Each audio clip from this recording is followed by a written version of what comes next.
Thank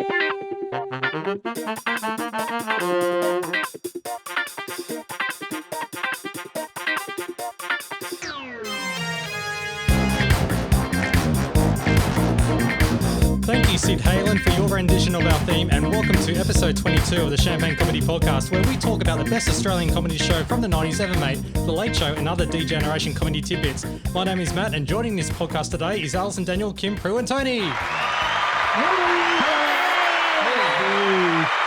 The game is back, which is fantastic. So after episode 1, sorry, Tony, we had to push you off aside because we did have a piss week kid on, but Justin Anderson was phenomenal and just amazing. So what a great sport he was too with that. So you missed out on a good show. Yeah. Yeah, just rubbing it in. I wouldn't have accepted being bumped for anyone less. And if you have no idea what we're talking about, download episode 21 of the podcast and you're in for a nice little treat there. So I guess we'll go straight into everything here.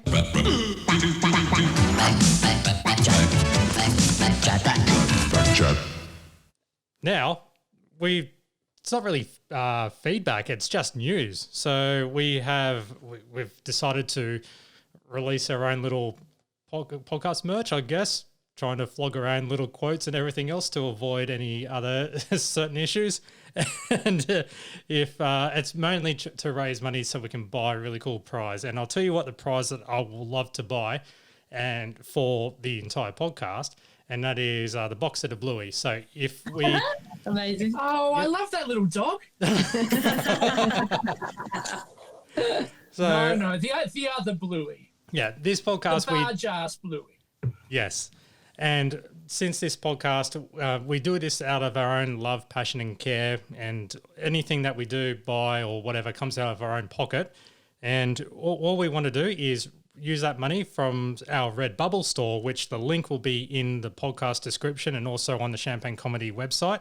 Honestly, any profit will go directly towards buying one box set. And all you need to do is say, buy a coffee mug, and we just need to sell 18 of them. So far, we've sold one. So thank you. 17 to go. Yes. So we have our logo on there as well as some other bits like pedantry.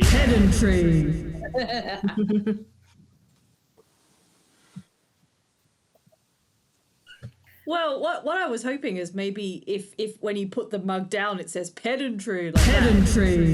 It doesn't sadly. You say it when you put it down. You have to say it yourself. I can't do this live in 17 people's homes. Unless they pay me a lot of money. And yeah, another design that I whipped up the other day was flummoxed. So if you have a look at that, it's actually the dictionary. Anyway, as I said, the link description will be in this podcast episode and also on the Champagne Comedy website. And yeah, do that. It's money towards prizes, I swear. It's not for our own pocket. Now, there's, Working Dog suddenly sprung a new show on us too. It was quite quick, and the show is... Across it. Sorry? I'm not even across it. I need to get an update. Well, does anyone like to explain the cheap... I nearly said it. The cheap seats to Prue.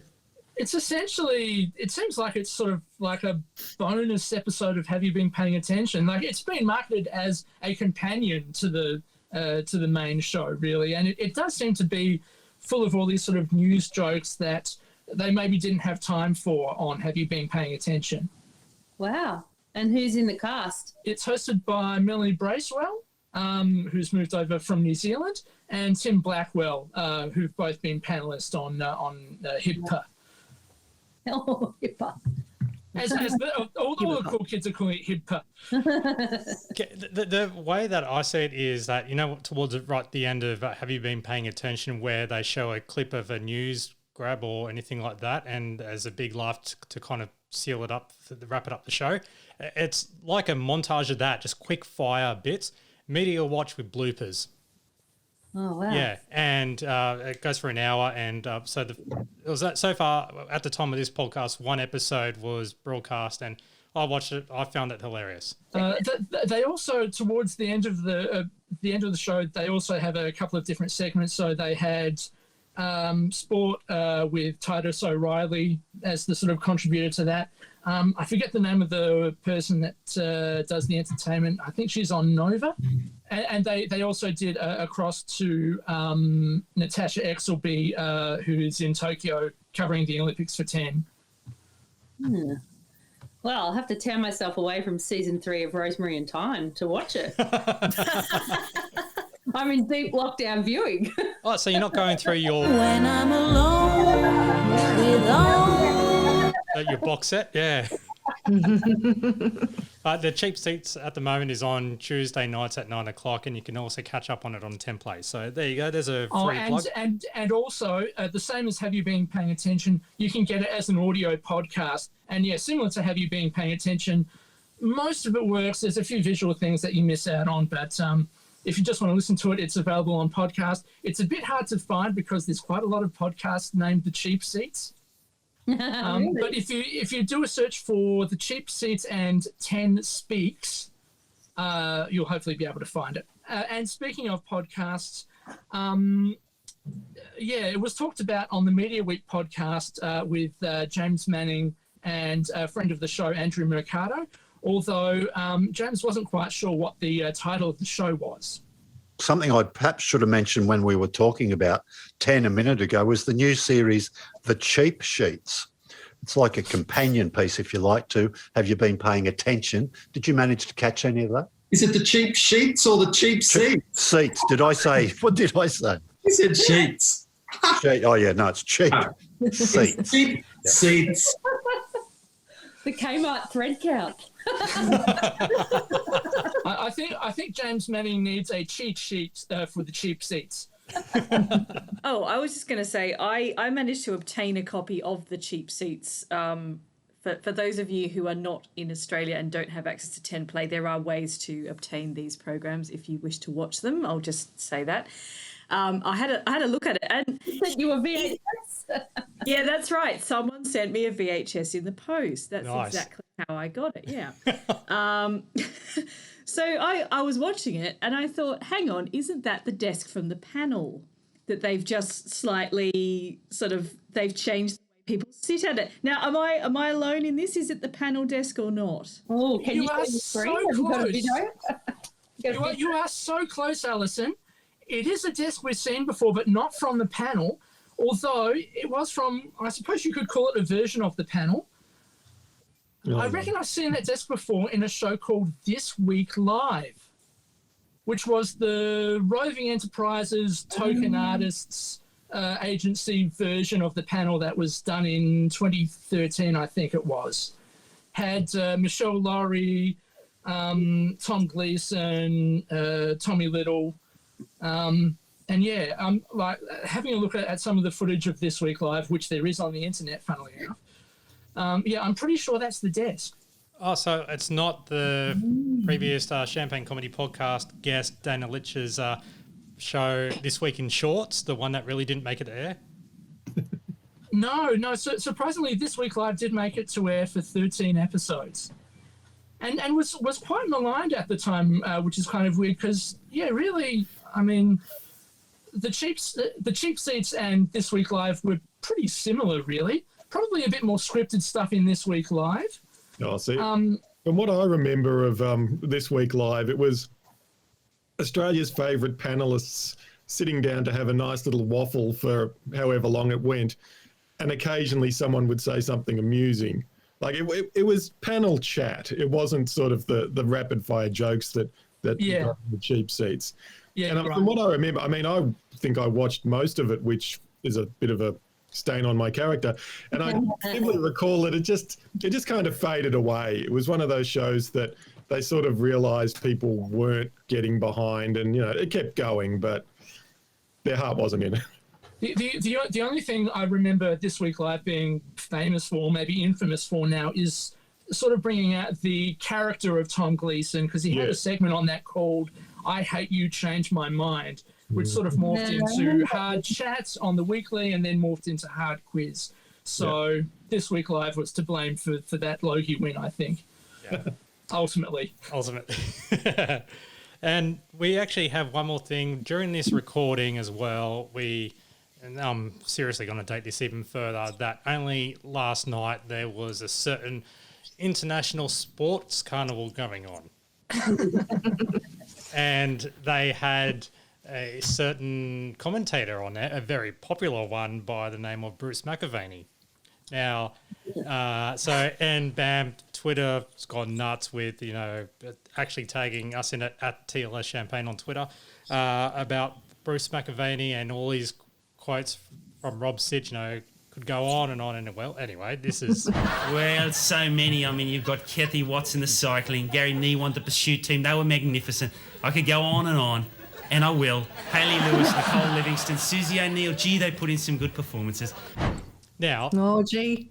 Yep, there's plenty of them, but that one I chose in particular because guess what the Bruce McAvaney said during a certain ceremony that was opening some type of sports carnival. For a fourth-year-old medal here, track and field, etc. You could go on, and I have been. Thank you to the Twitter account user, and this is not going to sound racist.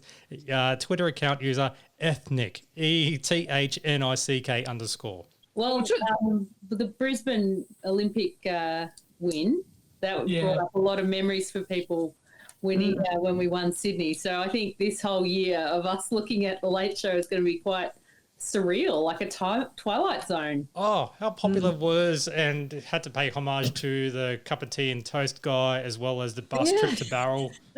You tried to get it trending on Twitter. Hashtag bus trip to Barrel. We'll make a coffee mug out of that. So we have 11 years worth of trying to plug that coffee mug. Hashtag bus trip to Barrel. Oh my God, I think I'll buy that. Yeah, I'd probably get the shirt of that. All right, I'll make it before I release this podcast so no one else steals the idea. Do I get a promo code? All right, so now it is time for... I've got the paper! Daniel G's program guide. That's your new intro. Thanks, Daniel. Yeah, I thought it was a little bit more apt because I'm getting this stuff from the Melbourne Age, the Critical Guide to the Weekend's TV from Ross Warneke. That's the only reference to the paper in the whole of the Late Show. I don't think they did a reference to microfilm. If they do, let me know out there. That's very Tony-esque too. Oh, I got the microfilm. All right.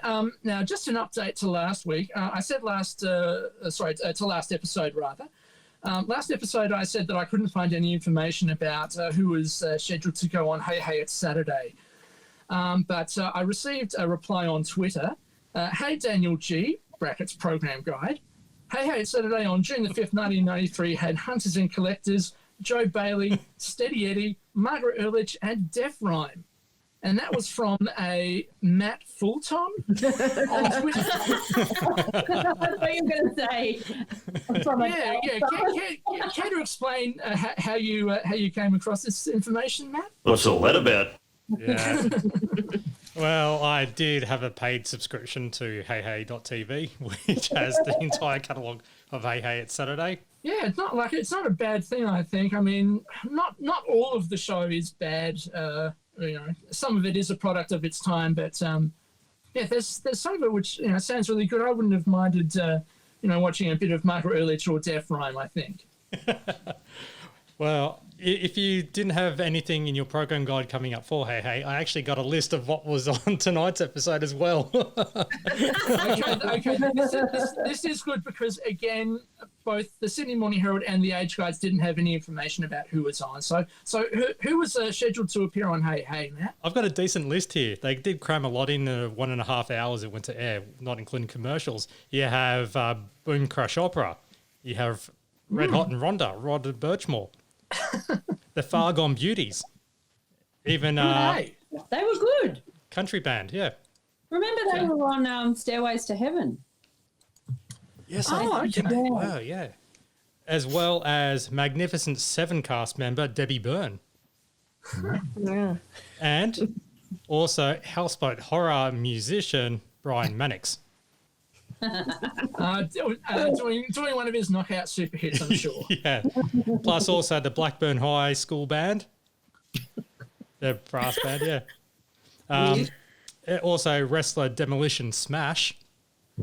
Anthony Aykroyd, the Bad Loves, and the Mr. Moon, the juggler, who was there trying to break a Guinness World Record for the longest time juggling throughout the entire show. Truly something for everyone there in that lineup. Yeah, what a bag. That's a lot to cram into 2 hours too. Yeah, so if you want to hear more about Hey Hey, listen to the Hey Hey, it's the podcast that's out there. So we're stealing their thunder right now. And yeah, if you want to watch it, $6.95 a month. All right, and after Hey Hey was the 1990 police drama Blue Heat, starring Brian Dennehy and Joe Pantoliano. Brian Dennehy plays drug squad boss Frank Daly, who has to go outside the law to clear himself and his men after fire destroys some evidence. Over on Channel 7, we've got a 3-hour special called The Monarchy, a pseudo-serious look at the royals, their fortunes, their survival, and whether the Brits want to keep them on the public payroll. 3 hours. Yeah, it went to like 11:40 or so. Whoa. Wow. So yeah, I don't know whether that stuff would have rated like the Oprah interview did this year, but obviously, they still wanted to make TV out of it. I bet it had like 120 minutes of ads or something. Everything was new idea commercials. Royal scandal. Sources say. Yeah. On Channel 10 was another episode of Kojak with Telly Savalas, Andre Braugher, and Rip Torn. Over on SBS, we're back to the black and white movies again. At 9:40, they had the 1959 French drama The 400 Blows. Oh, classic. It is, yeah. Director Francois Truffaut's first movie, largely autobiographical, tells of a boy's neglected childhood. Says Warneke, not just for film buffs. Wow. And last of all, over on the ABC, again, we've got the lead-in Birds of a Feather. In this episode, Tracy is attracted to another man while Sharon is tempted to read a serious book. When I'm alone. Oh, yeah. Stars Linda Robson, and again, they've listed Pauline Quirk as Pauline Clark. Shocking. I know. That is pretty bad, actually. I know. I actually had to check again just to make sure it wasn't like a maiden name or anything, but no, she was well known as Pauline Quirk.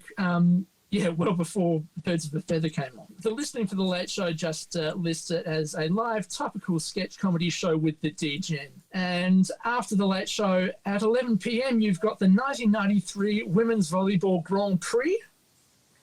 Then at 12:30 in the morning, ATVI News. And then at 1 o'clock, you've got Rage, overnight music videos featuring guitar, metal, and Van Halen. Jump the right, jump, jump, jump, jump, Panama, Panama, jump, jump, Panama, Panama, jump, jump, jump, Panama. Oh, gosh. I know. So, very serendipitous. And yeah, that was what was on. Thank you very much for that, Daniel. And now we'll go into Season 2, Episode 2 of The Late Show, broadcast Saturday, June 12th, 1993. And we have the opening, which is a movie trailer, Tedious September. It's all about those periodic dramas, those movies, and I don't know, is that period drama? Period movie? Yeah. Merchant Ivory, yeah, very much. Yeah, there really was a lot of them around that time. I sort of forget now, but there was a stretch where Merchant Ivory just owned the period of time from like 1880 to 1935. That was the turf. You didn't mess with them. Yeah, but I actually remember loving them at that time in Year 12. Weirdly, especially Room with a View fan and the Late Show fan loved these films. Like I remember going to see Howard's End and Remains of the Day and falling in love with all those actors who are still amazing today. So this is a hilarious takedown, I think. I really love the way Jane reads out the letter and the way she says, blah, blah, blah, blah, blah. I haven't done it justice, but Jane's perfect. And when they're talking about the intercourse, that's something you read in all those books when you're studying in high school, and you go, "Oh, they had intercourse." It's having a conversation. Somebody hurts themselves in the croquet match. What's her name? Judith. Please edit that out. Judith goes, "Quick, someone get the stationery." Now, I think this film is based on Howard's End, which came out in 1992, which is obviously based on the E.M. Forster novel. And I don't think I've seen Howard's End, but did Howard's End have a lot of letters in it, or was letter writing just a general kind of trope in Merchant Ivory films? Yeah, I think actually Remains of the Day is very letter heavy.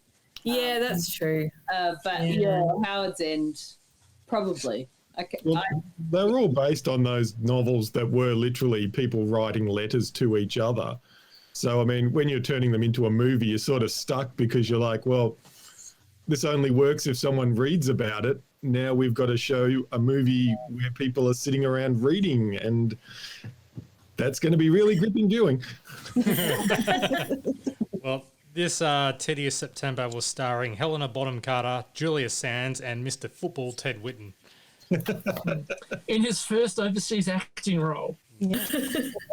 And he does, like, the only thing he does is, do a turn to camera and sort of look very serious, but... Whilst wearing a boater. Yes. Yeah, oh, yes. Because of that, you can tell he means business. I saw that coming. So after the opening titles, we got the opening remarks, and Tony and Mick have decided, after putting down the applause signs, that it's time for a flashback, even though they're only 2 episodes in. And then that's when Tony decides to plug some pretty quality merchandise. Now, I don't get this unless it's just a totally random thing, because I couldn't find any news articles on it, but he holds up a can of tempered pineapple pieces, a deadly surprise in every 3rd can. Now, was there some type of contamination at the time? Yeah, there was a contamination of pineapples. I remember this because when I wrote a school newspaper article about The Late Show, because obviously I was obsessed and had to write about that. Just after the first episode, I used that as a little example of the type of humour that was done in the intro. So obviously by the time we got to print, and it was a really old and dated reference, and even back then. But yes, there was some contamination of the pineapple cans back then.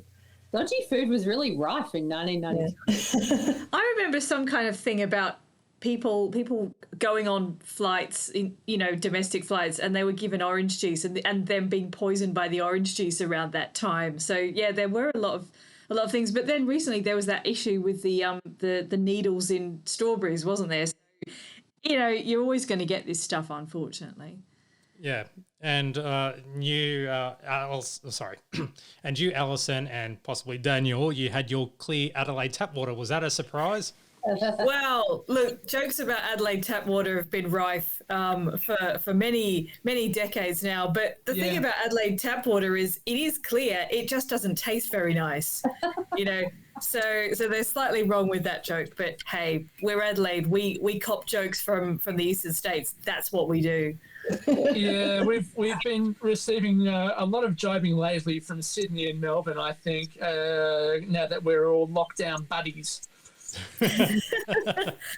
But they should have a travel bubble where you can go between any of the infected states, but you can't go to any of the clean states.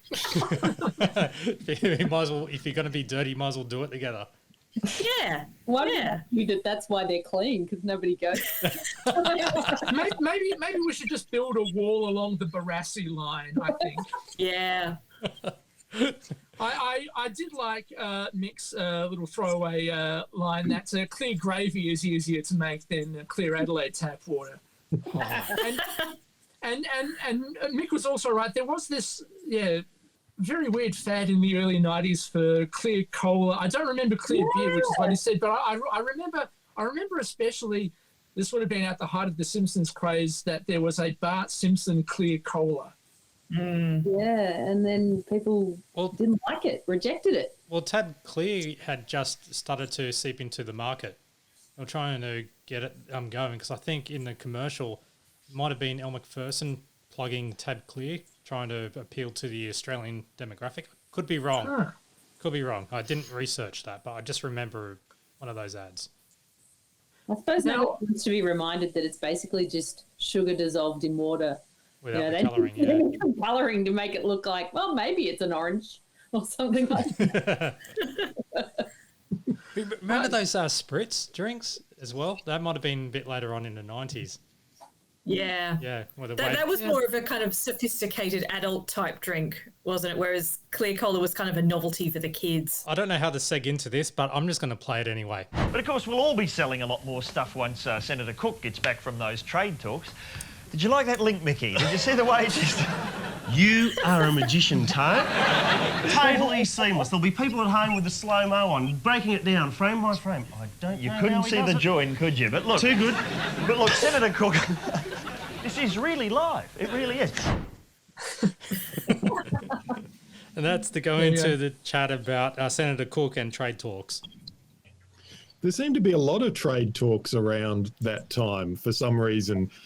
I'm assuming the global community has since figured out how to make, the World Trade Organization work. But back then, there always seemed to be like, oh, we're going to be selling more wheat to this place, or they're going to buy our tomatoes, whoa, as actual news rather than something that you just ignored. Well, wasn't that Keating's kind of modus operandi? Didn't he sort of get in and start all this trade talk stuff? And I don't actually know. I didn't study politics, but I just have the vibe.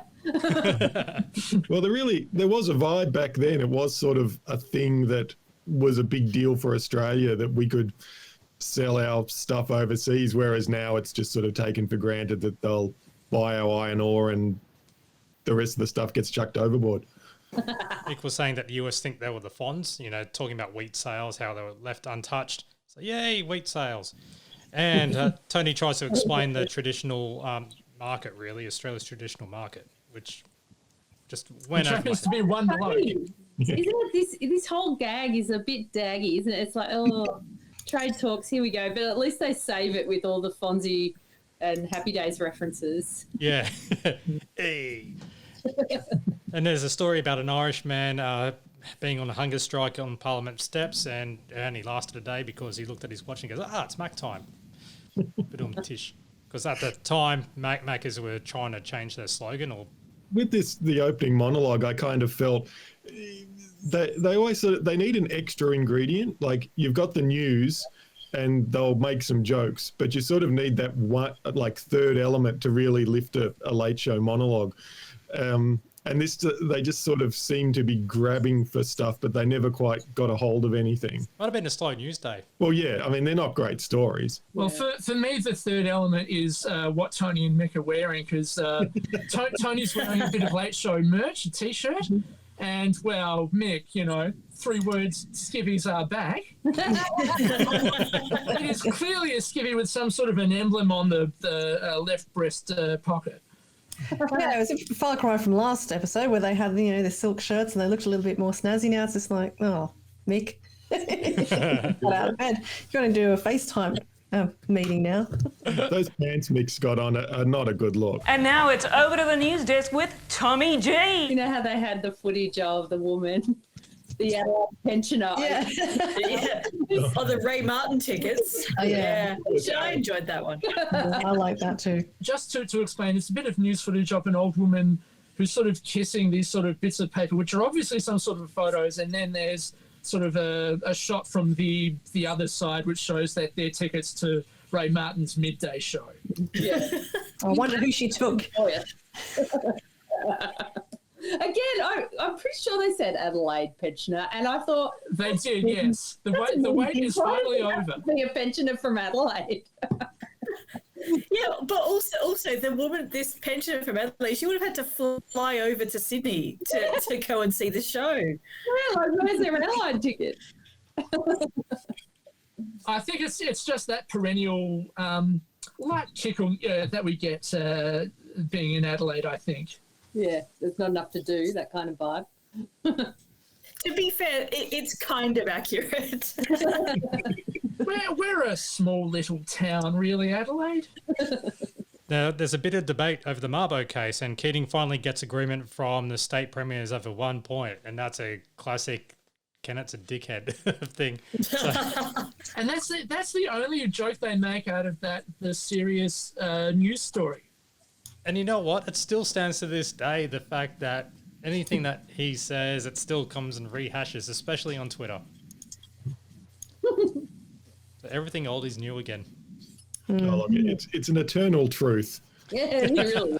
Now, this one tends to be, well, this episode tends to be all about the Japanese royal wedding. And They are a bit obsessed with it, aren't they? I mean, it's in about 4 or 5 segments. It must have been either a very big story at the time, or they just were really fascinated by it for some reason. I think it was a big story from what I remember, because back then the Emperor of Japan was still Hirohito, was still the guy from World War II. So it was kind of, this was the first development in Japan's royal family in decades that, you know, it's the first chance something happened. But yeah, as it turned out, it meant nothing and no one cares. But back then, I think it was a big deal. Well, this guy they're talking about, the crown prince who got married, he became emperor of Japan about 2 years ago, I think, didn't he? So yeah, so he was the grandson of Hirohito, was he? But I think the fascinating thing about all of this, especially in these 24/7 news cycle days, is that there were no cameras allowed, for the actual ceremony. So, yeah, Japanese TV had to rely on 1993 computer imagery. which was pretty shithouse, really. all right, now to sport. And Jeff Fennick has retired after being knocked out by Calvin Grove. And Grove originally weighed over the limit, but after a quick decision, which is just him pissing, he was good to go. So, quick little audio grab there. That was it. And they do cross over to Jeff, who's at the Channel 9 studios. But just before that, the look on Tom's face as he gets past that urination gag. Yes. Like as it just sailed under the radar. It's priceless. And Rob, who is Jeff, ended up having a chat to Tommy, really. And it was, what do you call it? That wasn't a joke. I actually forgot for a moment because it's all about him forgetting he's still got his memory and reflexes. Perhaps you were distracted like me by Santo and Tony trying to look tough in aviator shades and hoodies. Really sort of daggy hoodies. Does anyone know what Santos actually says across his chest? Because it's like, all I could see was O-G-G-Y. G-O. And I'm like, is that first letter a W? Does that say Woggy? And it wouldn't surprise me. He was trying to own that word after all. Maybe. Or worse, it was joggy, which is really weird.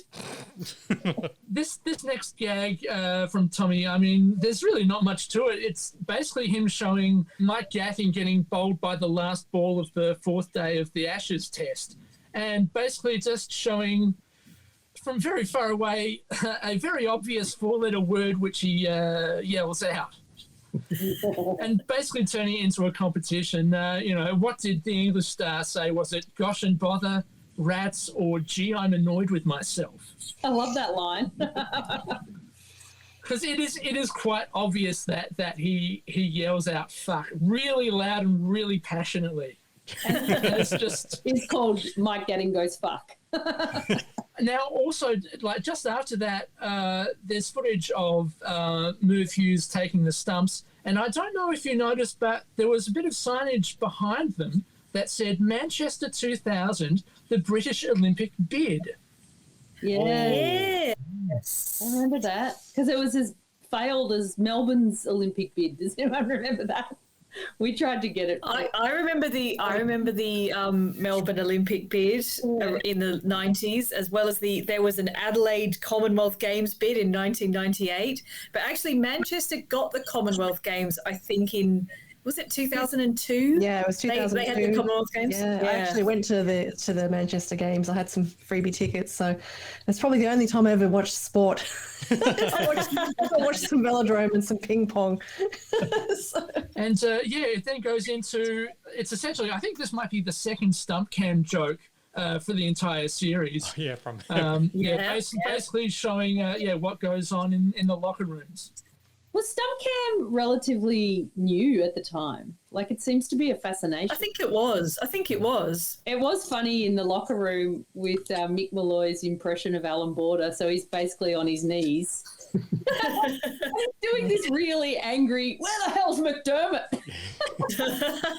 It's like, why would Border scream at McDermott? I was fascinated by that. See, we don't know because we don't know anything about cricket. But if you're a cricket fan of the era, you probably know exactly what that refers to. Well, the funny thing is, I actually did like cricket for about 6 months in 1993. I think it was study procrastination, but I kind of know that team a little bit more than I would any other sporting event in the history of the world. It was quite convenient then. Very convenient if you're watching The Late Show, so you'd understand the references more. Oh, and don't forget David Burns' ass as well. I'm wondering if that might have been the same ass that belonged to the Pope all the way back in Series 1, Episode 1. No, not as hairy. Not as hairy. I checked it out.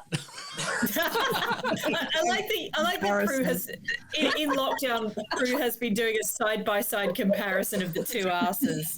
This is what happens in lockdown, people. Yeah, I'm just assuming Prue has like 2 giant monitors on her desk with his asses coming up and like, and photocopies them as well. Yeah, exactly. And bakes them in a cake. Yeah. Whoa. Now it's time for showbiz, and we have Shannon Doherty, Jane, facing charges after threatening, allegedly, to shoot her fiancé. This was in 1993. She claims that she's kind-hearted, but every sign around her points to her being an absolute bitch. Yeah, including the one on the back of her office chair. Yeah. Very, very professionally applicated. I did like that Jane said, you're really pretty, Tori.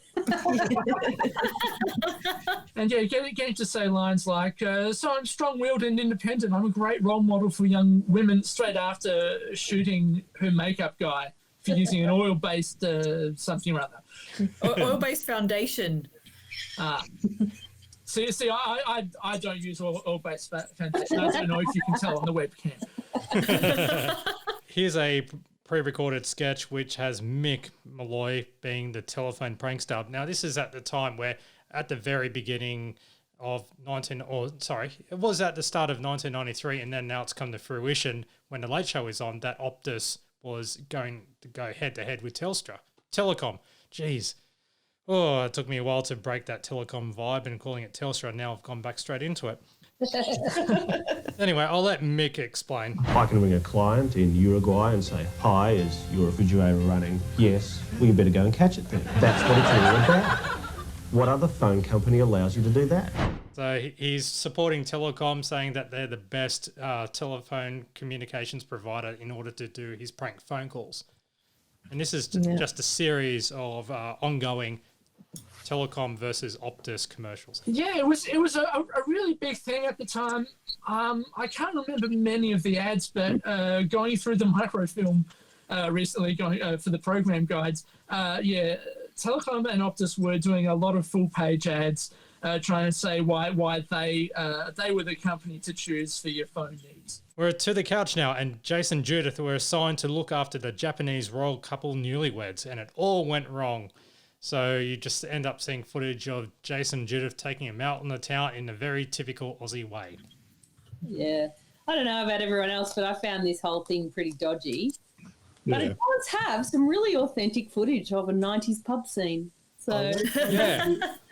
I was wondering which pub that was, because from my 90s Melbourne pub crawl adventures, it looked very familiar, but so many of those sort of inner north pubs looked exactly like that. It could have been one of a dozen of them.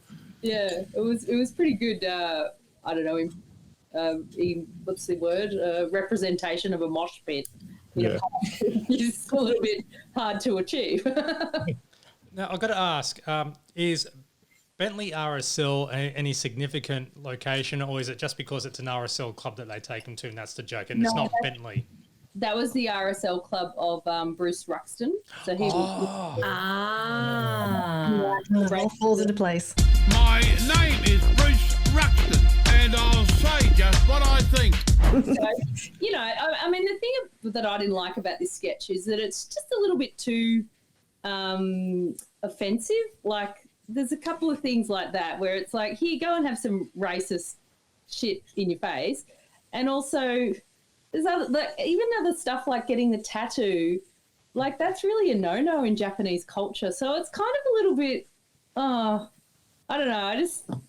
I didn't like it. The sketch is kind of like... Are you trying to say racist without saying racist?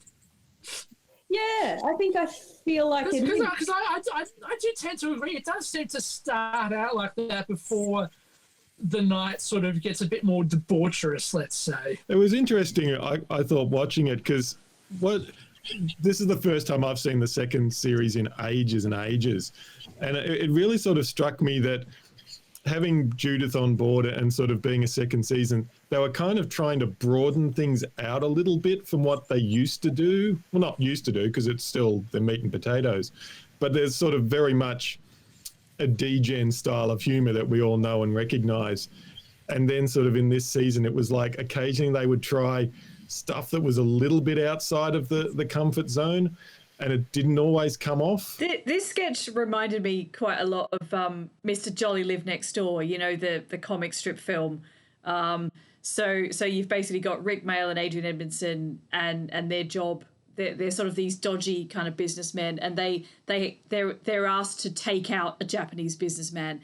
And what they don't understand is that the assignment is actually to kill the Japanese businessman, and they think, oh no, we have to entertain him for the evening. So you've got this similar situation where you've got this Japanese man who's being dragged around all these pubs and strip clubs and whatnot. And so this is basically exactly the same situation, except there is that really uncomfortable edge of playing with the fact that they're Japanese. And they're royals, I suppose, as well. So, you know, they make them sit in the back of the ute. They take them to this place where there's full of racists, you know, all this kind of stuff. So, yeah, it's sort of borderline. I think they're playing on the fact that they're Japanese. I don't know if it's actually racist. I think it's insensitive, clearly.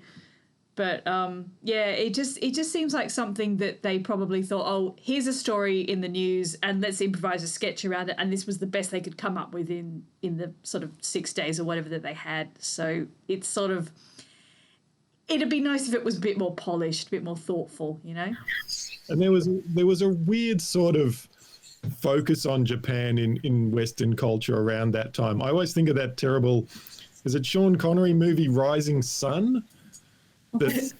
That's like really racist. It's like you watch it and it's like, oh geez. But it was this sort of idea that Japan was going to take over the Western world, and you know, we really had to keep our eye on them because they were coming up fast. And it created these really weird vibes at the time that may or may not have had something to do with this, but it was definitely going on around that time. Yeah, I mean, remember in the 90s there was the Queensland ad campaign, you know, beautiful one day, perfect the next, and there was that horrible racist joke that went around, which was beautiful one day, Japanese the next. And that was, you know, at the time, it was like everybody had this weird, horrible fear or, you know, racism, basically. Yeah, it was like they're coming here and buying all our property was basically the background to that, wasn't it? You know, there were lots of Japanese who were investing in Queensland property, or just Japanese people coming for a holiday, you know, which would seem like a good thing, surely. But yeah, and these days it's all China. You see exactly the same tropes, but in relation to China now. Yeah, so it's moved to China and Sydney in the past 30 years. Now we have a commercial, and it's all about women's clothing, especially a certain store. Got to get that slag shop style. I was trying to remember what shop it was taken off. Oh, Sports Girl. Oh, Sports Girl. I thought it was Miss Shop. I was thinking, was it Miss Shop? Wow. Or It's was all it of them, Sports Girl? really, isn't it? Yeah. It's all of them. No, Big but Portmans. that Whisper, that was a particular takeoff. It probably was Miss Shop, yeah. Yeah, Miss Shop, and well, it looked like the style of probably Sports Girl, and oh no, I don't know. The only ad that I found that was close to it was this ad from 1992. I'm going to Miss Shop. Okay, we'll meet back here in an hour. Right here? Yeah, nice colours. Yes, it's very comfortable. Be brave and wear it. Mum, you look brilliant. I didn't recognise recognise me either. I thought you were Cindy Crawford. That wasn't the 1993 girl. That was because actually back then you could only buy clothes at 3 shops, and it was Miss Shop, Sports Girl, and I don't know, Portman's. Portman's, yeah. Supre in Sydney. Supre wasn't in Melbourne. Oh yeah, Supre. Yeah. Supre was for cheap. You know, if you wanted it was like cheap. the Kmart version of.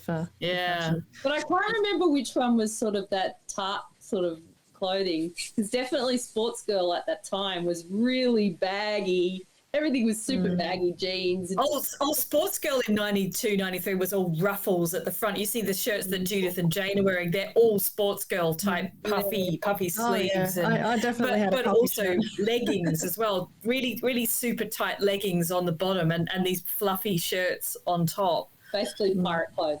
Yeah, pretty much, yeah. It was around the era of the Seinfeld and the pirate shirt. Oh, yeah. But also the Billy Ray Cyrus tassels look as well, as you can buy at the slag shop. I'm not a great fan of the word slag, but I'll live with it in these circumstances.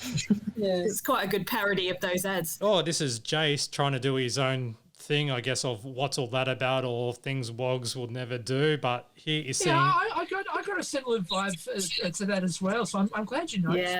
Yeah. It's basically the same backing tune, slightly different, but yeah, he's singing all about TV and what he wants to see, and this is a snippet of it. Yeah, I like to watch on TV. Me sitting fine at Dickie Knee. Little fat kid sent to Iraq. One of the deados attacked by a shark. It's really elaborate, isn't it? Like, there's some amazing sets and special effects. Just doesn't work for me. I agree. Yeah, I think again, it's because it's quite similar to things Wogs never do. It just sort of feels like I had to say this, poor imitation, really. I think the only thing I do like about it is the special effect which comes first up of Vizard's head blowing up on air. Oh, the paper mache. Yeah. It was very, very well exploited by Aaron Beaucaire. I'm quite fond of the lotto judges on the piss. That's quite nice. And famous farters, the category on Jeopardy. Yeah. No, I think there are some funny bits. I personally like the really crude one about the oil spill in Summer Bay, and I'd be rapt to see the actors take a crap and he's on the toilet reading the newspaper about the oil spill. I just don't think the audience got it. No. It's slightly too quick. You know, so you don't have time to absorb each of the gags, really.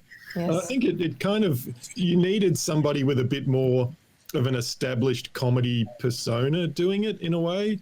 Like if Mick had been doing it, you kind of know what Mick is like and what Mick does. Whereas Jace is always sort of a bit more of a background player in a way. When he steps up and says, "This is what I think," it's like, well, thanks for letting us know. Yeah, I think we felt the same way when we were in school watching this. Jason was the backseat. I think I mentioned a few episodes ago about we listed all the times he gets bashed or he's kind of put to the side. It only seems to make sense in the fact that, he's one half of that muckraking duo. Because I kind of think that there was something that he could have added to the show in a way. But I think he sort of... Because he always came across to me as being really good when he was sort of being kind of creepy and sleazy. Like you would see him sometimes on, in a sketch and he would be a little bit off-putting and, that would work for him. But he never got a chance to kind of develop that in a way that you were happy to see him do that. Like he would show up, do something a little bit sleazy or whatever, perhaps, and you just kind of go, ew, no thanks. Because there wasn't that, like Mick got a lot more airtime to develop, he's a knockabout larrikin guy who can, be a bit saucy, but we know it's a joke. Whereas Jace just didn't get the room to develop like that. I think it's also very ironic that these days he's now a top TV executive producer. Yeah. And yet we have never seen any of these things in the song come to fruition. You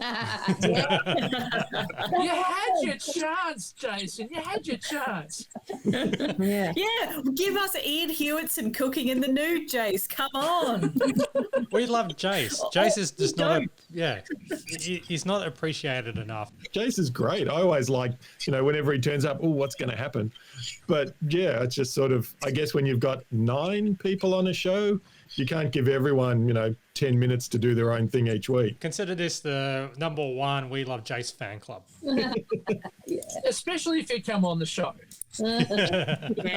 Yeah. This is straight down your alley, Tony. And it is a fantastic live sketch. It is all about certain psychopaths. They're crazy, they're chaotic, they're dangerously psychotic, they're the psychopaths. All of them who are associated with the movies, or all the shows really, doing their best impressions. And this is possibly one of the best bits, which unfortunately did not make any of the best bits DVDs or whatever, only little snippets, but not the entire thing. Do you think it could be down to copyright issues, or they thought, nah, it's just poor quality stuff? Well, I might have a controversial opinion here, but I think like all the impressions are really good and everyone doing their individual bits are really good. But as a sketch, it kind of is just, you just see the characters together. There's sort of nothing going on that makes it a sketch that's sort of telling a story or going through in any way. Oh, controversial. Like if you look at what they do on Saturday Night Live every week for 40 years, it's exactly that, Well, yeah.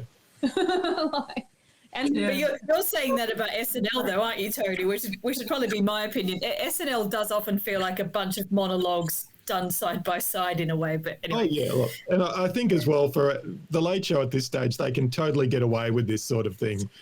Getting to see, Rob as Michael Douglas shooting up stuff is worth the price of admission on its own. And certainly that sort of big stuff, it's really well suited to a live studio sketch rather than anything pre-recorded. Yeah. Yeah. Well, I'll go through the list of who plays what, and then I've actually got a little montage of comparisons so you can make your own judgment on how good their impersonations were. So we have from the very top, and this looks like it's all been written by Tony, to be honest. That's what I think.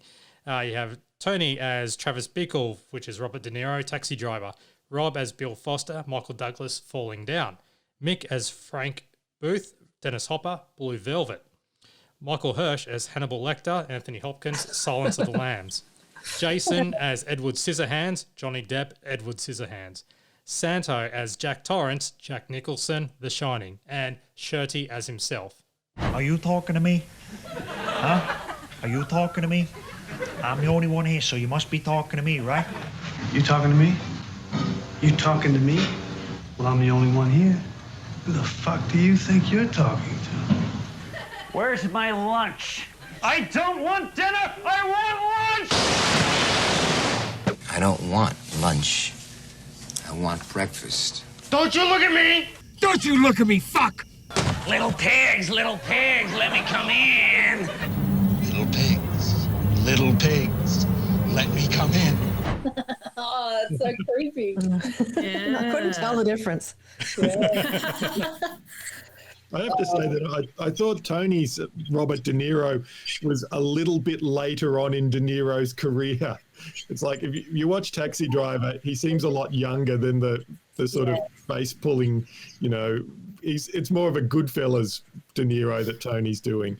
Yeah, I agree. It's like he's doing obviously Travis Bickle, but he's also doing a Cape Fear kind of impression with his face. It's sort of amazing, actually. This is one of those things that my friends and I just always quoted, and we would just go, "Don't you look at me? Are you talking to me? Don't you look at me? Are you talking to me?" And then the whole thing about getting the formalities out of the way, that was just something we would just recite over and over again. Even though at that time, I think I had seen several of the movies at the time, but maybe not Taxi Driver or some of the others. But I definitely had appreciated the homage that they were doing there, and even the theme song, just the whole production with that.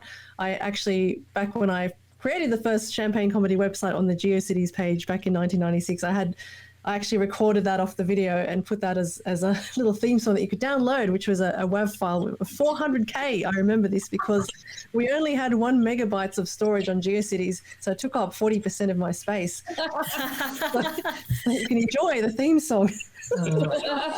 I think this was one sketch where Jason's appearance was quite welcome, the coming in, the Edward Scissorhands thing. You don't really fit in. You're a bit weird, but you're not actually a psychopath, are you? It says that like he's some sort of a fairy tale sort of a character. I really do love Rob's impression and the way he loses his mind when the doorbell rings and he's like, "Who is it? Who is it?" And when Mick comes in. And they're sitting down at the table, sort of breathing heavily at each other, and then just completely lose it and have to sort of look away because they're corpsing so much. I mean, it sort of makes it like it is a bit of a shambolic set with the, the set shaking when they shut the door, and like you said, Tony, it doesn't really have dialogue or anything that's important, but it's funny. And I don't know, I just love them in their costumes and their makeup. It looks fantastic. Now, who do you think played Shirty then, since majority of them and maybe Tom in this one? Could be Tom. Could be Tom, or could be just anyone in the crew. Could be Judith. I think it's too tall. Too tall. I never know. Maybe it was Mark Gibson or someone like that, one of the production team. The other thing I like in this sketch is the conceit done by Tony as De Niro, that something's happened to his voice so that whenever he swears, nothing comes out.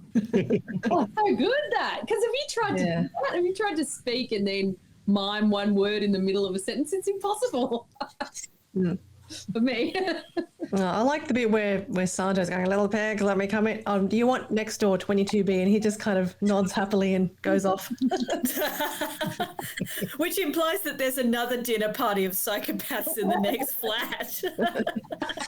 I forgot to mention that that Tom did actually appear in it because he was the pizza delivery driver. Yeah, he would have had to press quickly to be Shirty. Surely they could have made him Dougie from Pizza Hut or something. It's time for a commercial.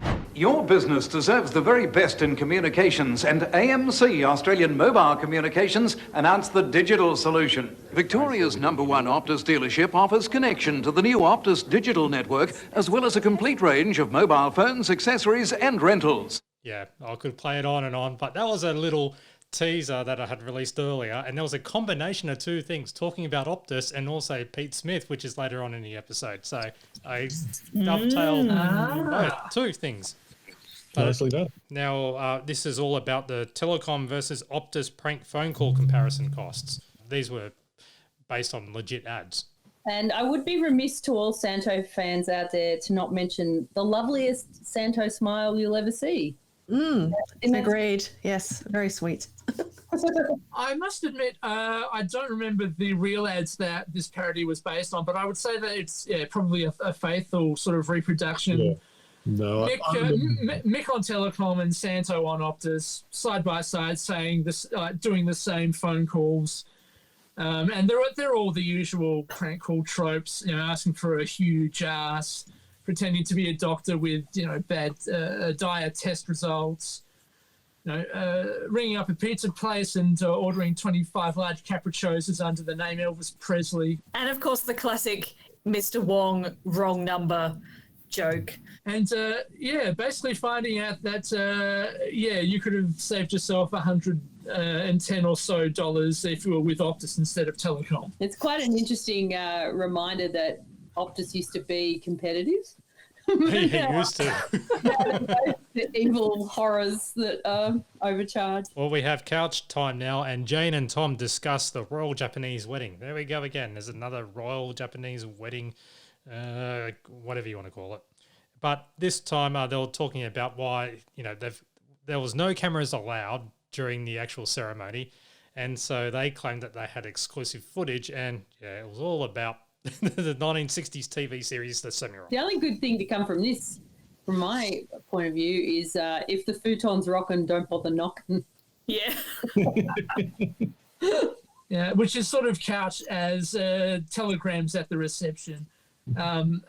again, this sort of, I think like some of the way that they did this sketch probably would have been how they did Barge Ass or the olden days, in that they looked at all of this footage and sort of went, well, how could this apply to a traditional wedding? The only other good joke in it was one samurai running away from a bunch of other ninjas and Tom explaining, they're trying to knock at the groom here. Yeah. typical Bucks night. It is time for Charlie, we love you. Charlie the Wonder Dog, starring Charlie the Wonder Dog, and it's episode 2, Charlie Digs In. And the Peace Week kids are exploring Beauty Point. And I might as well just go straight to the source to explain what this whole episode was about. So what's the story, Gramps? Well, it seems that Mr. Piggott, the richest man in all of Havenswood, has bought Beauty Point to put up a 5-star hotel and golf course for Japanese honeymooners. But can't you do anything? You know the mayor of Havenswood. I suppose I could try. I love that last line. The way he says it. I suppose I might try. It's sort of... There's a scene in this, I wish Justin was here again, but like there's a scene in this where Charles Buntingwell's on the phone and the Fist Week kids are all around him, and Justin's been positioned like wedged in between the couch and the telephone table up against the wall. Like no one would ever go and sit down in this weird little gap next to the telephone. Now, does watching these now, because of what he's told us on how they do film and all that, gives it a whole new perspective. Instead of the assumption, it's like, yeah, this is it. This is how it's done. He probably got his line 30 seconds before they hit record. Yeah, that's amazing. That's an amazing insight. Yeah. But also there's a hell of a lot of exposition in every line. So, Beauty Point is the most beautiful place in all of Havenswood Valley, and, the Mr. Piggott is the richest man in all of Havenswood.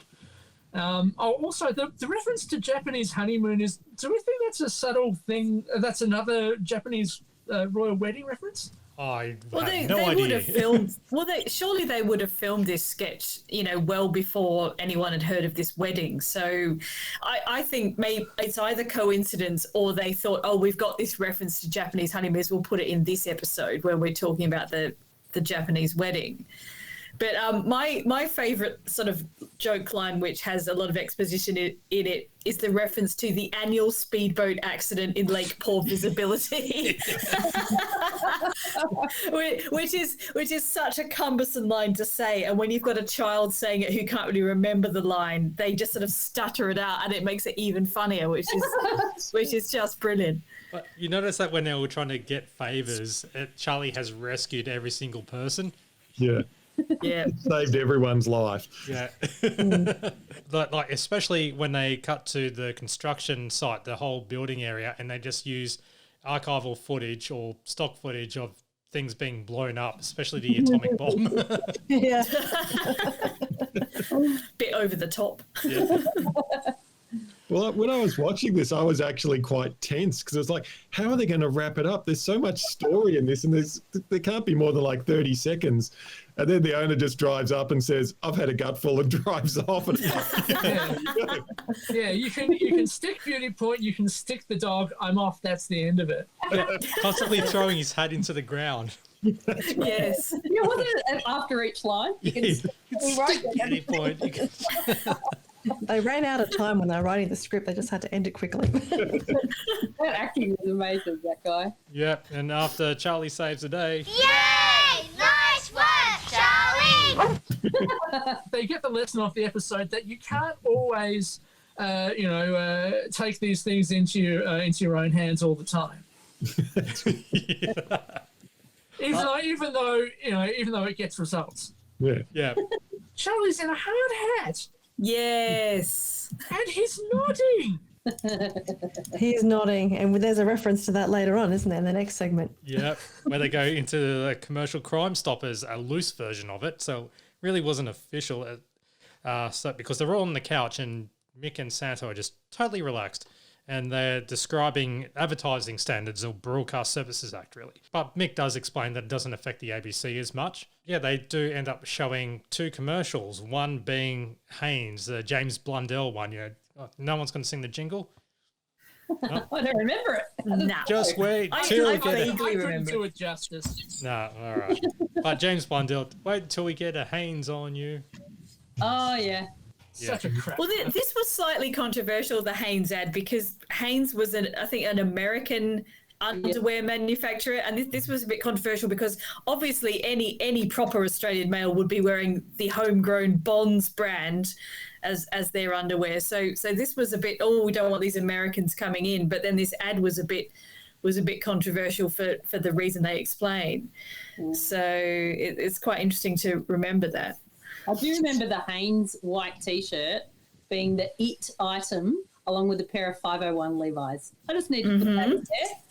Yep. Should have been a Bonds T-shirt though. Should have been locally manufactured. Gotta be Bonds. He's sort of pissed off, and Bonds took back over the market. So that's true. Well, well, the commercial that they're referring to, and I love how they show it in really shoddy VHS quality too. With all the ghosting. The 90s. Yeah, the reason why I got pulled was because James Blundell was riding a motorbike without a helmet. Instead of all close-up, the close-up shots of the people's underderps, male underderps, really, with battered sabs. That's fine. That's absolutely fine.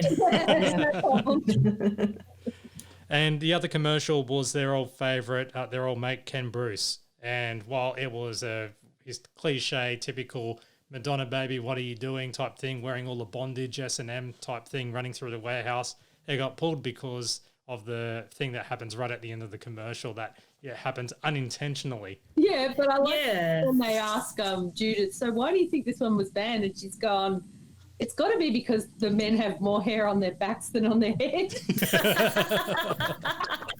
But explain why it was banned. I mean, it's offensive for so many reasons. This ad, a hairy man with a moustache in women's bondage gear, but the ad ends with Ken Bruce in all this Madonna bondage gear stuff, walking around with some dogs on a leash, but the two dogs actually start, I don't know, how can I put this, getting it on, I suppose. And it's a bit hard to spot until they point it out to you, but yeah, it's definitely happening. We got a flummox for the whiteboard because Santo quickly says flummoxed. Oh, and by the way, there's a bit which relates to the two dogs rooting, and Judith says to Mick that maybe they could watch the footage of the two dogs rooting after the show, and I think this is the first instance of the sort of sexual tension between Mick and Judith, which builds up throughout the show and becomes, and people start thinking, "Ooh, are they a couple?" Yeah. So this is forget about Tom and Jane, or even Tom and Rob. But Judith and Mick.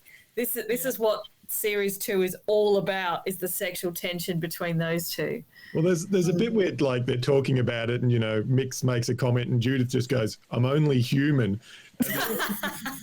Really gets on board with that. I think that's where they all sort of click. There's like, oh, hang on a sec. Yeah, what's going on here? Yeah. Now, also that Ken Bruce ad was submitted by Hedley Gritter of Elwood. Not a real name. No, it is. What? The reason I know this is that Hedley Gritter was the host of The Party Show on 3RRR in Melbourne at the time. Oh, yes. A show that is still going today. With Hedley Gritter. Yeah. Sunday midnight to 2 a.m. Wow. And staying on the couch, we have Judith, who is dissecting the first Australian edition of the National Enquirer. Yeah, so this is really, really cool because she makes something out of complete nothing, just pure shit, really. Except for 1 or 2 articles. Oh, you didn't write for it, did you, at all, Tony? No. I remember when it came out, it was everyone was really excited. And then it was just kind of nothing. I mean, it was no Sunday sport. So it's very disappointing. I do love the way Judith hangs it on Larry Pickering. Yeah. And the comment she had, which was, "It's amazing what wearing a cap for 20 years can do for your reputation." Like, what does that mean? Also, I love it. Other stories that she mentions that are in it are such as stuff on Jackie O, or Jackie Onassis, Bill Clinton's brother, and a segment which went kind of nowhere, but it just showed you how bad quality it was. It's borderline Daily Telegraph early stuff, which is a segment on great ghost stories with a poorly photoshopped photo. Just to kind of illustrate the point of something which didn't make sense at all. Yeah, and Ghost gave $40. Sorry? Yeah, it was a mum of three was handed $40 by a ghost on a bus. All of this sounds very much like these days it wouldn't be in the Inquiry, it'd be in Take 5 or That's Life. This sort of bullshit story. Yeah, I have to. I like Judith's final line, which is, "If they're really on that bus, I'll date Daryl Summers," which is such a classic Judith line, and there's plenty more of those to come in this series. And it's lines like that that made me just fall in love with Judith. You know. Yeah. It's like she doesn't have heaps to do, but she just says some amazing things. Yeah. Yeah, so she asks if anyone in the audience has bought a copy, and then someone admits it on national television. I have to admit that I actually bought a copy as well, as did one of our other readers who also, listeners I should say, who also sent in a scanned copy. I had to forensically kind of have a look at the two PDFs that I had scanned of my copy and his copy to make sure that we actually had independently bought copies of this. There were actually at least two people, apart from that lady in the audience, who bought a copy of the National Enquirer when it came out. But the reason was because there was actually a D-Generation competition, and you could win tickets to go and see them flying Ansett Airlines. Yay, Ansett. I'm still lamenting my lost 60,000 frequent flyer points from 1999, but anyway, that's a side issue.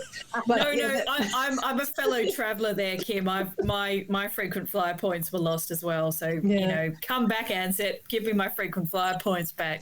That's right. So you could win a trip. You could stay in a luxury spa suite at the Bryson Hotel and dining at Bobby McGee's restaurant. And the runners-up would get. There were 10 runners-up, Best of the Late Show video. So I won no runner-up prize. I obviously didn't win tickets to and then also, according to the terms and conditions in small print down the bottom, the next 10 entries drawn got an original Late Show cap. Ah, yes, that's right. Got to get that cap. I didn't get that quick. It quick. Yeah. No, I got it very slowly. I didn't get it at all. And Alison just flashed her hat up. Yeah. Yeah, I've got my hat, which I bought at Adelaide's ABC shop. I remember Bobby McGee's nightclub. I once picked up there, and it had a theme of like this, I don't know, American saloon type place, and used to sing along to Oasis Wonderwall. There you go. Oh. The 90s, everyone, the 90s. In regards to that D-Gen Late Show article from the National Enquirer, I will post that up on Twitter and Facebook, and that's thanks to Peter Phoebe. So he's the regular listener. So g'day, Pete. Thank you so much. He's actually supplied a fair few articles that we couldn't find. So a big shout out to him, mate. Thanks, Peter. Yeah. I do have a copy of original copy of that. I don't have it. It's in the next room, but I can tell you at the other side of that piece of paper, there was some just rip-offs from the US version of the Enquirers. They were clearly just taking copy from that and just filling it in with some random Australian content when necessary. But there was one about famous celebrities are just like you, and just kind of talking about the various weird idiosyncrasies they have that might be just like you. Oh. And anything based on Grant Dodwell? No, nothing. It was just like people like Dolly Parton and things like that. And there was a cartoon about a dog, and I can't remember what it is, but yeah, it was very non-newsworthy. Oh yeah, it's one of my favourite times, and it is toilet break, and a potluck toilet break. And guess who it is? It's the Spangles. She's got it. Yeah, baby, she's got it. Well, I'm your Venus. I'm your desire. Singing Venus. There's a few of us doing the choreography in the webcams here. Unfortunately, I can't do the box step because I'm sitting down, but I'm doing the box step in my dreams. Wait, if you just wiggle around, sorry, I'm going off mic. It makes it look like there we go. Okay, I'm doing the box step. I love it when they go into the box step. But also the bit where they clap and they turn, that's oh god. I love the arm twist. Yeah. Raise the arm, twist it, and There's a bit where they go woo. That's right. Yeah. Because quite obviously they're sort of singing after the Bananarama version, but the band that are in the studio seem to be sort of more. It's more the Shocking Blue version they're playing. I reckon. Yeah. Now, I will mention, though, when we put the call out on socials, and we got a fantastic response of people wanting to find out where these people are. We do we do want to find out where these people are as well for all the potluck people. So if you were featured on the toilet break, that is. So if you're on potluck but you weren't on the Late Show toilet break, then I'm sorry. Not interested. You're at least a lower priority than the people who did make it to the Late Show. Yeah. So please, we're putting the call out again. We've already got one, which I might as well tease now. They will appear in a future episode. So there we go. There's some sizzle for you. Who could it be? See if it rings a bell. And does we tried to Google the Spangles to see if there was anyone that vaguely resembled who they are now, but yeah, they did a very good job of suppressing their existence from all social media. If you have those, reputation managers that try and kind of delete your identity from online, I couldn't find anything about them. Could anyone else? No, because what's not to love about this act? It's actually amazing. Yeah. There's no shame. I don't know. I mean, they're Spangles by name and Spangles by costume. They're very, very shiny, glittery, puffy outfits that they've got on, and basically they're just having fun by the looks of things.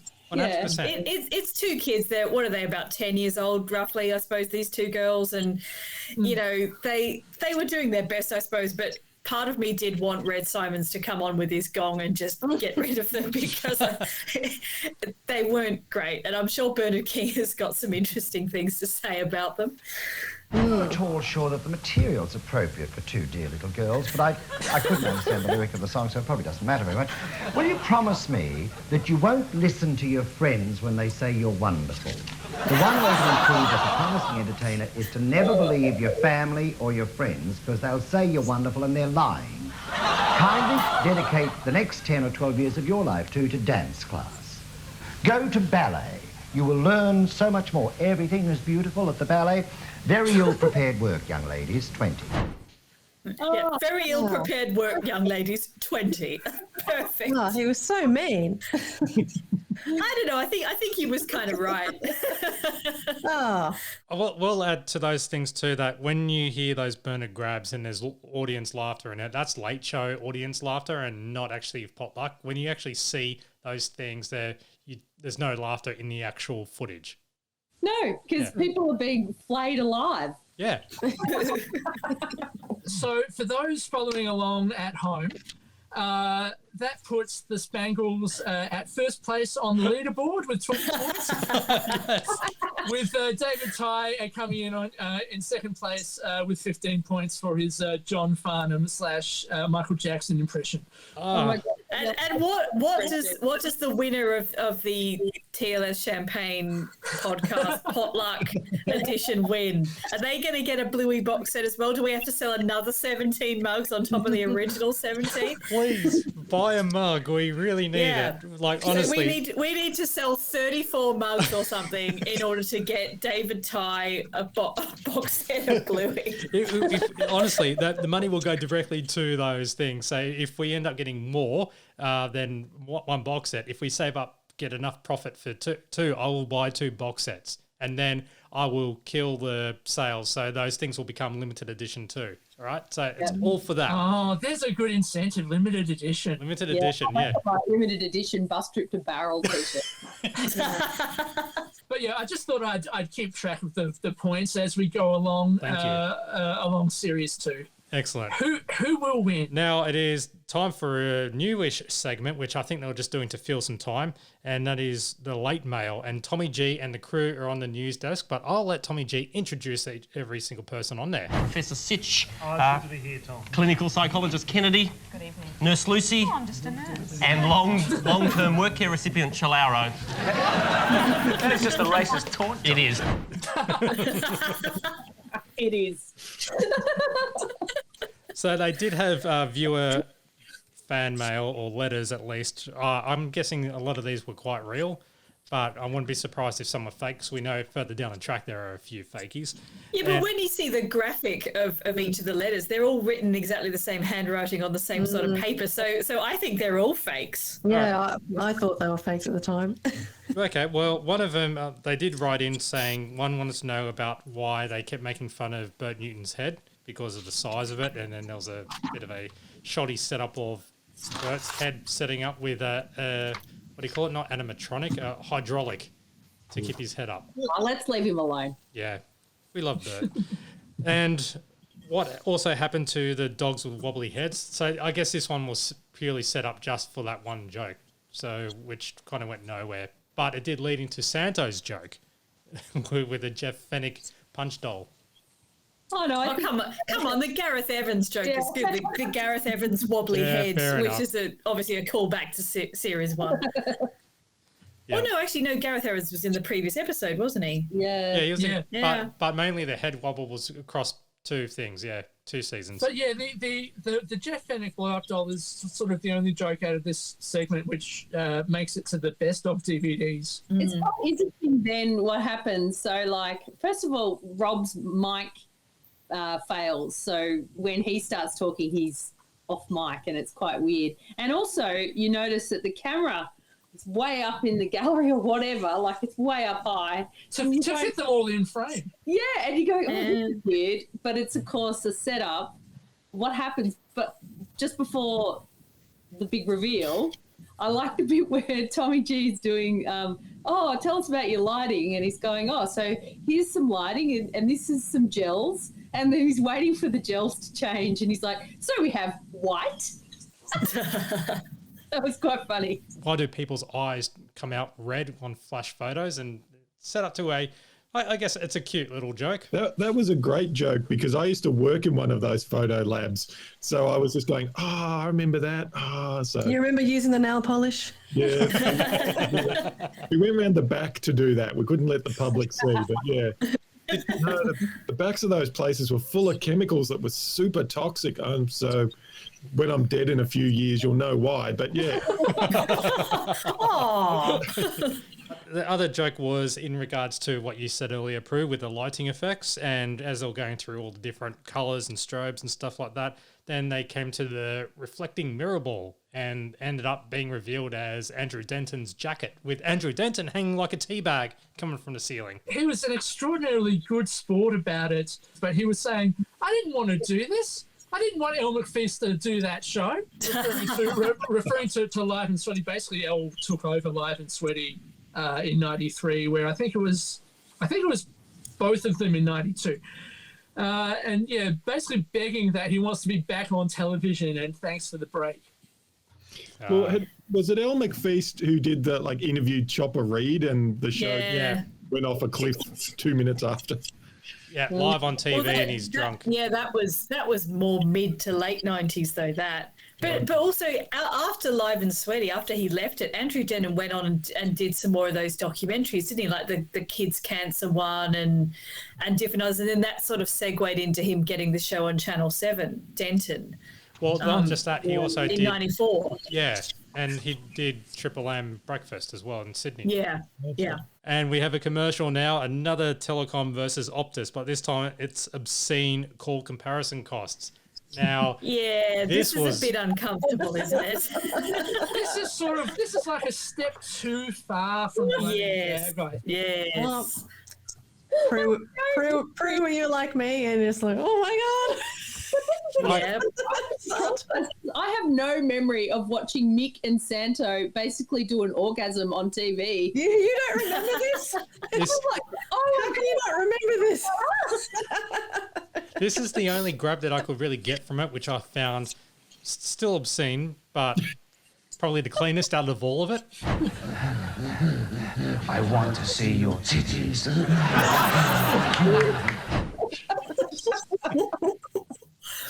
Yeah, I mean, this sketch is really horrible. I think it's a when you analyze it, but that bit is funny. And the rest, yeah, we won't go into that. Or you can talk about it, but Yeah, there's certain things there that we. Oh, look, the only thing I'll say is that Santo saved $31.90 over me. It was all worth it then. Does anybody care? It's time for a more cleaner Graham and the Colonel, and they are in mourning over Jeff Fennick's career. Let us mourn together the loss of one. Let's mourn, Colonel. Mourn. If you're going to mourn, keep it down. Okay, I got the neighbours. Let's mourn the loss of one of Australia's great sporting identities. Oh, don't tell me Mark Edmondson's dead. No, Colonel, no. I'm not saying that he's... Lenny Pascoe. No, come on, break it to me. He's been slain in a gangland-style murder. Is that what's happened? No, Colonel. Tony Rafferty's dead. Nobody's died. Oh, They just not even retired. David Gilmour? No? I'd like to see him dead. Gary Gilmour. He's bound to die of gout one day, surely. Anyway. If you're going to cock up sport, at least cock it up properly. And I'm such an expert, I feel so stupid. Every one of those people is still alive. I have no idea who any of, apart from Dave Gilmour, I have no idea who the others are. Oh, hang on. Dave Gilmour's the guy from Pink Floyd. Right. Yeah. Joe made a mistake. Yeah. And not a sports person at all. I think what saves this segment from being totally shambolic is the constant lists that Santo puts through this, and also later on in Graham and the Colonel. Yes. To Rob's ultimate surprise. Don't you think it's a classic Graham and the Colonel because it's got that real edge of your seat danger? It's like, because there's bits that obviously they're corpsing and they're forgetting their lines and whatever. But like, there's this thing where they both sort of feel like, oh, fuck this, I'm going to leave. You know, like this. I'm hating it here. Yeah. That element of danger and the improvisation was something that I feel has been missing from some of the other live stuff that they've been doing this series. Like, you know, I really love the Paradise Beach sketch, but it didn't have any of that sort of going slightly off the rails thing that you got in the series 1 live sketches. And the same with the Psychopaths. It was all totally scripted. And also even some of those panel segments or sitting around on the sofas, again, there's not a whole heap of improv stuff and making each other laugh. So Graham and the Colonel is kind of where it is. This is the home of going off the rails. And yeah, the several lists in this from Santo are just they're kind of the highlights of the episode for me in a way, because I love that kind of humor. And the way he pulls a piece of paper out of his shirt, like, and it's this square, it's like he just stood behind the set and quickly scribbled them down, and Rob's kissing himself because it's completely off. It was great. There was a lot of good jokes in this, such as George Foreman losing during the week. He's in the overweight division. That was really funny. Yeah, obviously pre the eponymous grill as well. Yeah, that's probably what started it. And so he'll compete against Ian Hewitson. So yeah, that was a bad fat joke. And we have a French Open. Sergey? Was it Sergey? Sergey, I think. Yeah, Sergey Bruguera. Yep, beats Jim Courier. And Courier loves playing the French Open because he loves playing on the surface that matches his hair. I just love how the Colonel explains it because he's a redhead. But also Graham's line too, that they can't get grass to grow on it because they will dip just down to clay. So it was so much of this segment is just like them throwing parts of jokes. Yeah. Like they're sort of going, clay, and then they get back, oh wait, the grass is dead. That's why it's clay. He's a redhead. It's like you've got to sit there and sort of put it together yourself.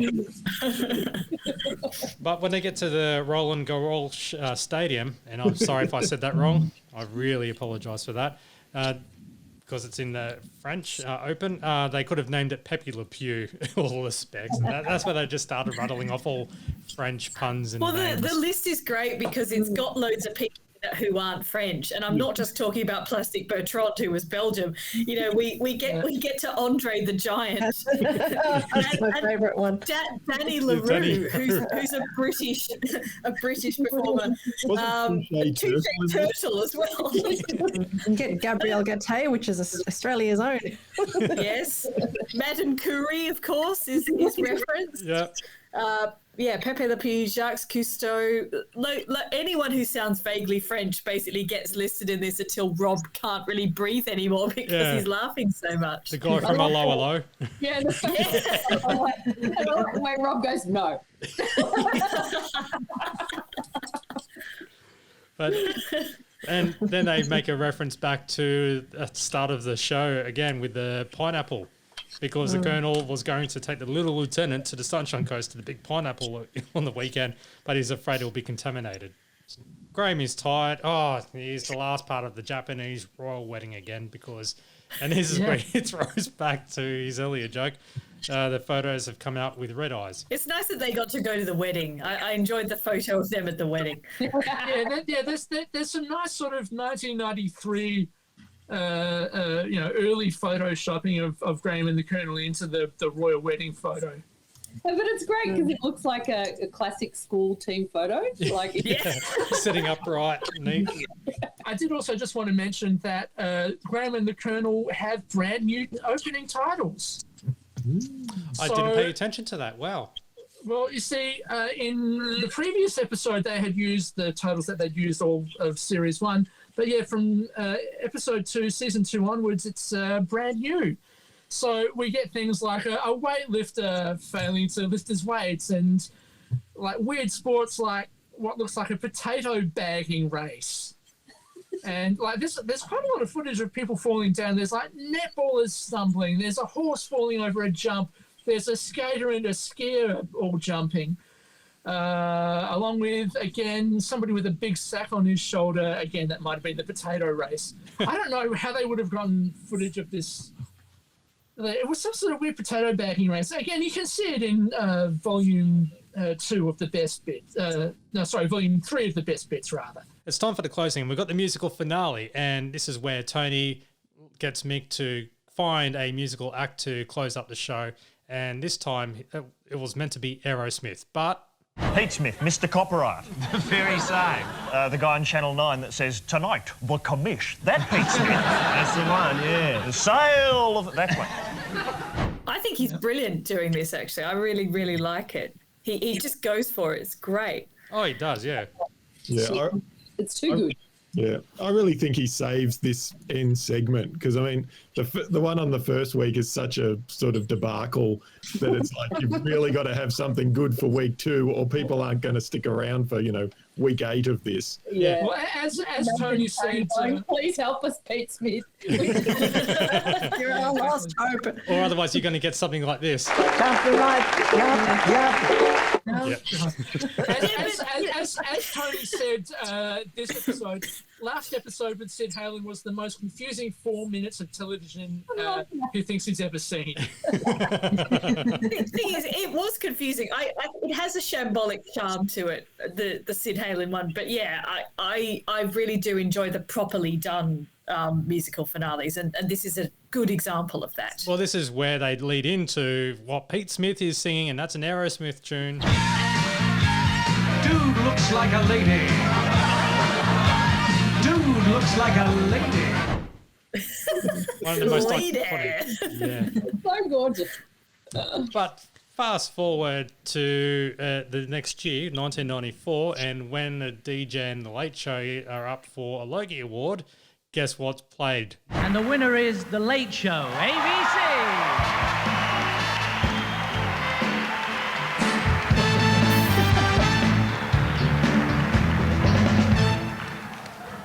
Was that Dude Looks Like a Lady? It sounded... Dude looks like a Logie.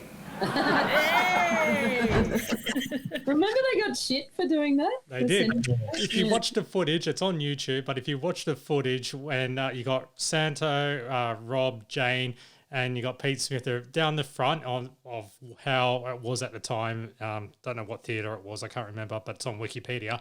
And so they announced the winner, and they're all just sitting there, and then they're all looking at each other, and then eventually Rob goes, "Hey, Pete, why don't you go and collect it?" Come on, I think this They were was set set up. up. They was must set up. have. They've had to have given the band the music, but also the '94 Logies was the one year that they experimented with a theatre style Logies as opposed to having everyone at dinner tables. Yeah. And then ever since then, they've gone back to the tables, which is much better because people can get drunk and be embarrassing. Yeah, because a lot of them would be sitting there doing absolutely nothing and just go, "Yeah, I'm hungry," or you can be very, very boring. Yeah. The other thing, they filmed Frontline when they were the Logies. Yeah. They did a bit of sort of stealth filming at the Logies, and you sort of see it as in the Frontline episode as Mike Moore trying to hobnob with actual Australian TV personalities, all to the Bugs Bunny show thing.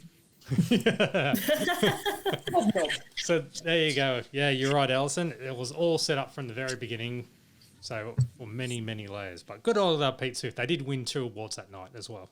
The closing time with the credits. Was there any Easter eggs in there, Daniel? Nothing really Easter eggy, but I'll list the special guests. So they list Tony Barber, who was in the Jason What I'd Like to See on TV thing.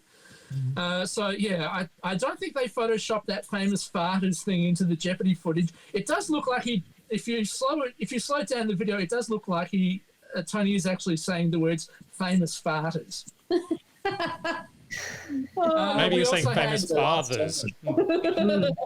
It's possible. We also had Andrew Denton in the late mail segments, Pete Smith doing his song, Charles Bud Tingwell with the Bud in quotation marks instead of brackets, naughty credits person, and Ted Whitten back up the front with TDS September. Then we've also got listed Rie Aoki and Paul Chu, who played our Japanese royal couple, and Terry Gill, James Wright, and the Pissweek Kids, all in Charlie the Wonder Dog. And there's also thanks to ABC News, probably for the footage, and Neil Mitchell, which I'm assuming that's the 3AW Neil Mitchell, and I don't know how he would have been involved. What do you think? Give us a call. We'll be back right after these noises. I did notice they would like to thank Sports Girl as one of the people in the credits, so that may have been the source of some of the clothes. Yes. Well, no, they always thank Sports Girl every single episode, though, and that's because of all the ruffled shirts and the leggings that Judith and Jane wear every single episode. And they'll get to the cut-off blazers, blazers that don't have sleeves. Yes.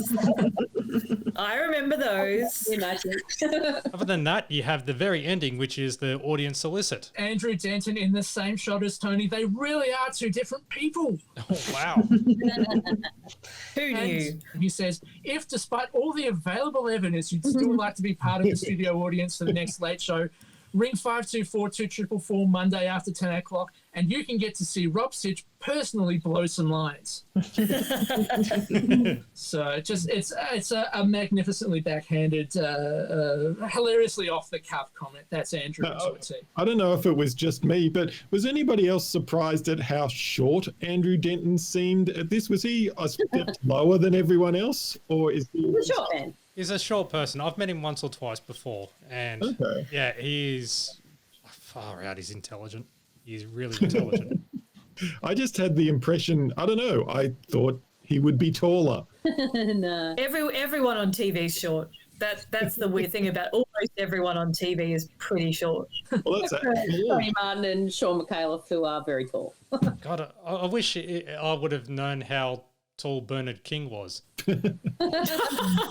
I'll have to look at my footage from the 90s Easter show when he was actually at one of the stands in the Easter show, and we had my video camera with me, and we were just giggling like idiots going, "It's Bernard King!" Say something horrible to me. We were filming it from about 50 meters away and zooming in, just giggling, and the whole thing's shaking because we're like, oh, it's burning. So, and what was he spruiking at the Sydney show, Kim? Oh, it's just, you know how you've got the cooking area in Woolworths Pavilion or something like that? Cooking And he was- demonstration. yeah, that sort of thing. Probably one of his cliche cookbooks, you know, his summer cookbook, his winter cookbook, his autumn cookbook, and urinal cakes. That's right. He's not even in talent. He's not even in that industry. He's a cook. What the hell was he doing back to people who were dancing and singing? I don't know. To be fair, some of his opinions were pretty good. I once saw Bernard King. This was while the Adelaide Fringe was on, and he was sitting at one of those outdoor cafe tables in Rundle Street with someone, and I walked past and went, "Oh my God, it's Bernard King!" Yeah, I think that was everyone's reaction. Yeah. But I couldn't tell you how tall he was because he was seated at the time. But I was bizarrely excited to see Bernard King in the flesh. The only Australian television personality I've ever met who was taller than I thought he would be is, and this is a bit of a callback, Bert Newton. Newton, when I saw him, he's a big man. I thought he was just a normal sized guy, but no, he was a burly dude. But you see him next to Don Lane, who was famously quite tall, and yeah, exactly. And they're both roughly this. I think Bert's actually slightly shorter than Don, isn't he? Yeah, but they're kind of similar heights. But you know, Don was like a basketball player, wasn't he? Yeah, so he was the lanky Yank. Yeah. I love that Matt has shown his copy of the Don Lane Show DVD box set up to the webcam. Guilty as charged. Seconds after we Not to mentioned be Don Lane. outdone, everyone. Oh my God, I'm Alison. 2 volumes. Just whipping out an online. Hang on. Sorry, I've got that one as well. Sorry. I win. You do. I'm not kidding you guys, but we're kindred spirits because I've got those 2 volumes as well. Yay! But you're not holding them up to the webcam. We're twinsies. Fantastic, guys. Oh, I think my copy's in the shed. deserves to be there. The correct place for it, as much as I enjoy these DVDs. Well, Alison, Hopefully that's a temperature controlled shed, Tony. Well, it's temperature controlled in that the temperature inside is the same as the temperature outside. Alison, in this box set, well, I think it's the first disc or whatever, and it's got an episode where Bernard King is on it, and he's cooking. He's cooking for Don, and he's holding he's got what do you call it? The electronic frying pan things. You know the. Induction cooking. Yeah, and he's got like a whole bunch of diced meat, and he's just holding his. I've actually got a glass of. I've got brandy. I've been drinking brandy all night, so look at me being fancy.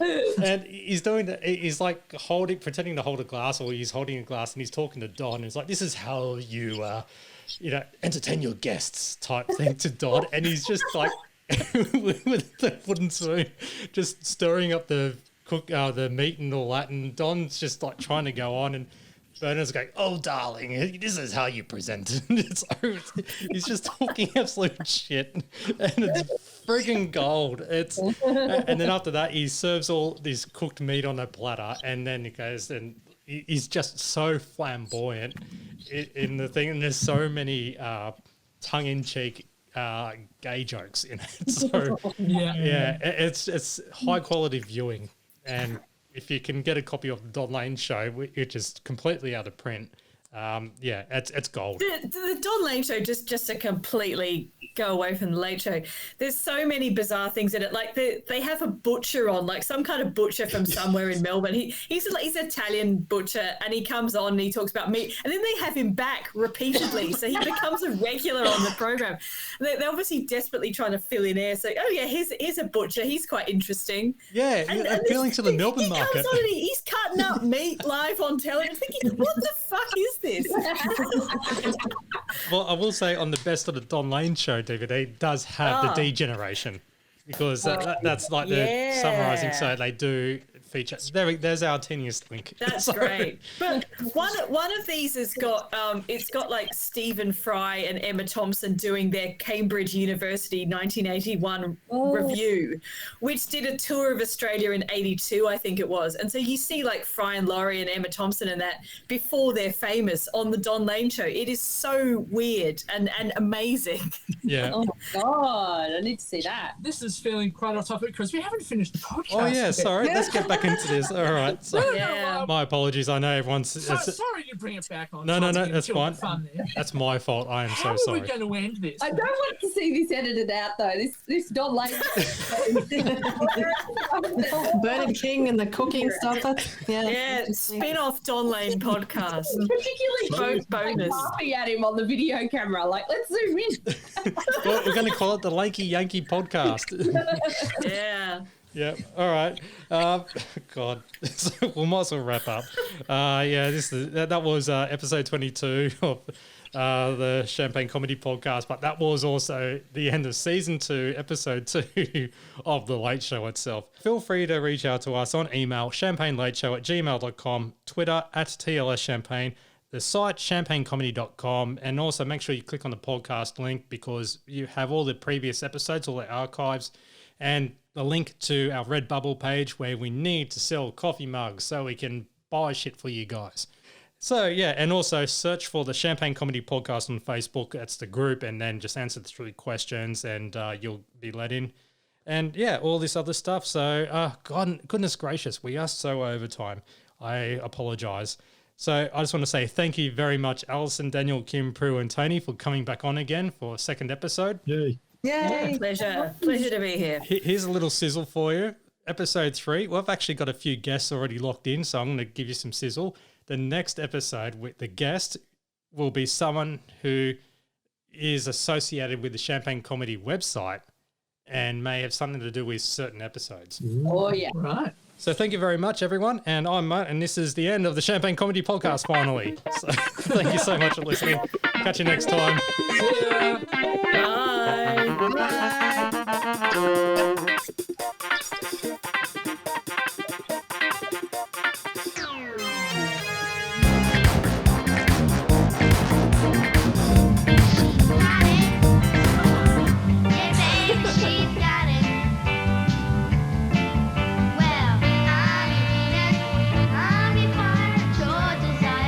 Thank you for listening to the Champagne Comedy Podcast, created by fans for the fans. For more information on this podcast, please visit champagnecomedy.com. Produced by Matt Fulton Productions, mattfulton.com.au.